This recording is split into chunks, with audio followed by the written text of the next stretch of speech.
Hey guys, it's Amy here, and today I'm going to be talking about the Hotkey Books and Piccadilly Press blogger and vlogger brunch that I went to last weekend. So last Saturday I went up to London on the train, which I haven't done in a really long time. I don't really live very close to London, so it does take a while for me to get there. So I was up very early and I met Lorna from Suddenly Lorna at Paddington Station in London. I will leave a link to her channel down below and you should definitely go and check her out. So I had never been to a blogger or vlogger event before. I had never even been to a publishing house before, so it was all very new and exciting for me, and I had a fantastic day. So when we arrived, there were nibbles laid out. We got a chance to mingle with everyone and speak to the various vloggers and bloggers and the people who worked at Hotkey Books. It was just really nice. So then we moved on to the main part of the day where they shared with us the books that they were going to be publishing this year, which is what I'm going to do for you now. Obviously I don't have every book they're publishing this year. I only took away the ones that I thought I would have the most interest in. I will leave links to everything down below so you can find everything I'm talking about, all the information on the Hotkey website and everything like that. So just look down in the description if you have any interest in any of these books. So I'm just going to go in order for when the books are published this year,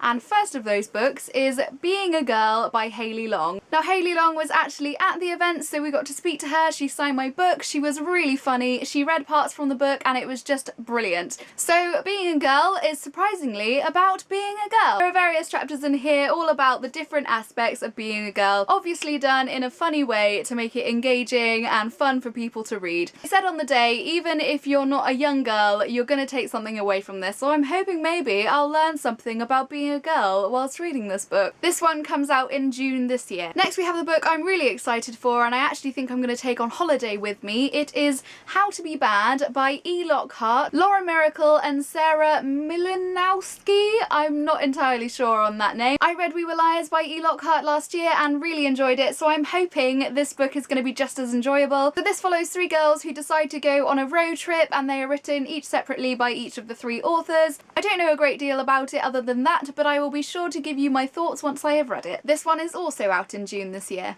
Another book for June is Almost Grace by Rosie Rowell. It follows a girl who lives in Cape Town and it's after she finishes her exams and needs to decide what she is going to do for the rest of her life. It's during a summer, I think, and she's spending the time with her friends. Grace's friends seem to know what they want to do with their lives, whereas she's not too sure yet, and then she meets a hunky surfer, so who knows what's gonna happen. That's the final book for June that I have. Let's move on to July. The next book I have I'm really excited for, and the cover feels amazing, and it is Birdy by Jess Vallance. Jess was also at the event, so she came and spoke to us about the book. This follows the story of a girl named Frances Bird who is a bit of an outsider, doesn't have a lot of friends, and her teachers want her to take on the duty of looking after the new girl when she arrives. Frances isn't too sure, but once the new girl arrives, they become really good friends. As the weeks go on, Frances starts noticing some things that aren't quite right with the new girl, some weird, mysterious kind of things that just don't seem to be as they should be. Are things with this new friend just too good to be true? Who knows? I will let you know once I've read it. Next I have a book I'm really excited for, and that is Lorali by Laura Dockrill. Laura was also at the event. She was such a lovely lady who had a really nice chat. She signed my book, she read a bit from a book. It was just awesome. So obviously this is not the final cover, this is just a proof. I will insert a picture here of what it will look like. So this follows the story of a mermaid named Lorali who ends up washed up on a beach completely naked. Not only is she completely naked, she is also not a mermaid anymore, and she is found by a young man who lives in the town named Rory. So once Rory finds Lorelai on the beach, some very strange things start happening in the town. Pirates arrive in a ship that looks like a Tudor house,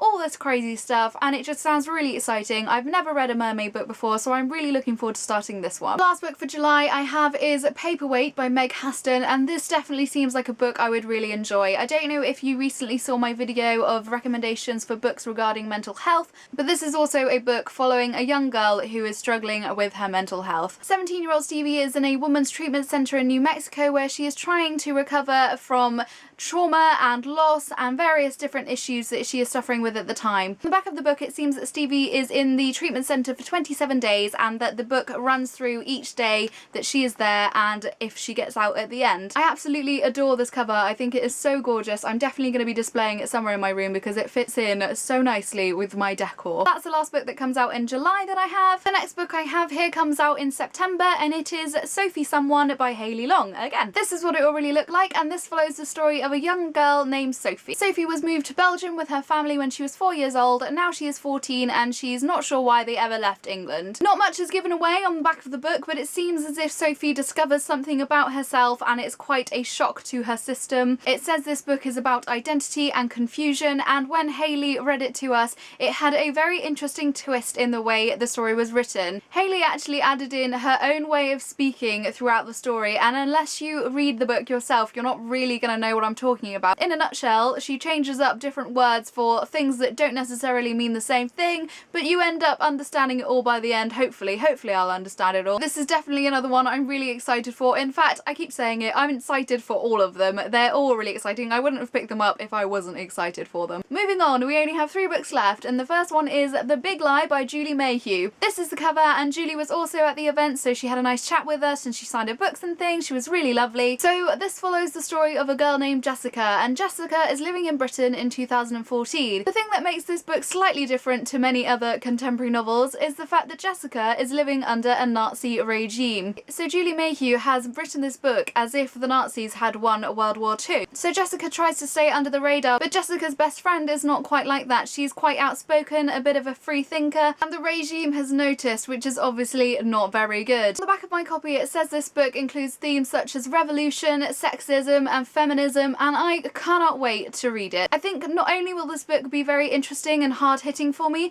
but I think it will also be very educational, because I didn't do a great deal of history lessons on the Nazis and things like that. I did small sections of study on World War II, but most of that was centred on Britain and Britain's part of the war, so I'm really looking forward to seeing what I take away from this book. The final 2 books I have are actually already published, so you are able to go and get them right now if you like. And the first one is Clariel by Garth Nix. I have never read anything by Garth Nix. I actually have the Old Kingdoms trilogy on my shelf as we speak, so I'm going to be reading that soon so I can read this one, which is a prequel to that trilogy. This follows the story of a 16-year-old girl named Clariel who has moved from the forest and lovely place where she is living to the city, where she is making a lot of mistakes in the new environment she is living in, where everything is expected of her. She's meant to be very prim and proper and things like that. It says in the blurb that a dangerous free magic creature starts stalking the city where she lives, and it appears to have arrived just when she did. So is it coincidence? Is it not? Is it something to do with her?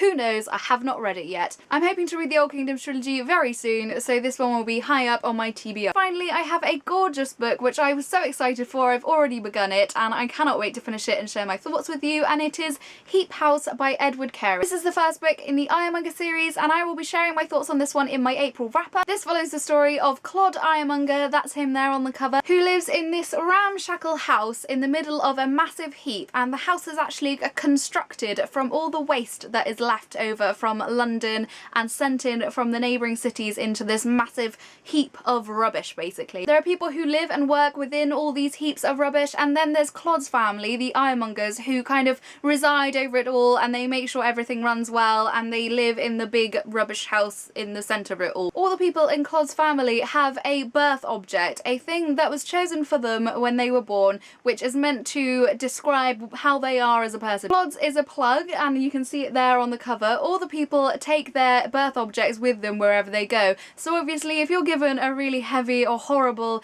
birth object, it's not particularly practical. This is the case for Claude's grandmother, whose birth object is a marble mantelpiece, so she can't actually leave the room that it's in because obviously it's way too heavy. Within the story we also meet a girl named Lucy, who is a servant girl, and she enters into the Iremonger family. I haven't quite got to the crux of the story yet, so I'm not entirely sure what goes on, but I think Claude and Lucy kind of pair up together and discover all these deep and dark secrets to do with the Iremonger family, which obviously causes chaos. So that was the day, and those were the books that I picked up. Obviously Hotkey Books are going to be publishing a lot more books throughout the year. Those are just the ones that I picked up on the day. If any of the lovely ladies from Hotkey Books are watching, I'd just like to express how thankful I am for your enthusiasm and generosity throughout the day. You were absolutely amazing, so brilliant, and I just can't wait to read these books that you've shared with us. Let me know in the comments which of these books you're most excited for. I'm definitely going to be sharing all of my thoughts to do with them throughout the year. That's everything for today. I hope you enjoyed the video. As always, I will leave links to Facebook, Tumblr, Twitter, everything down below.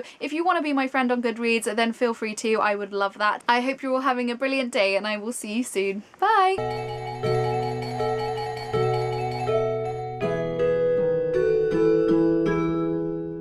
so finally here is the completed colouring of the illustration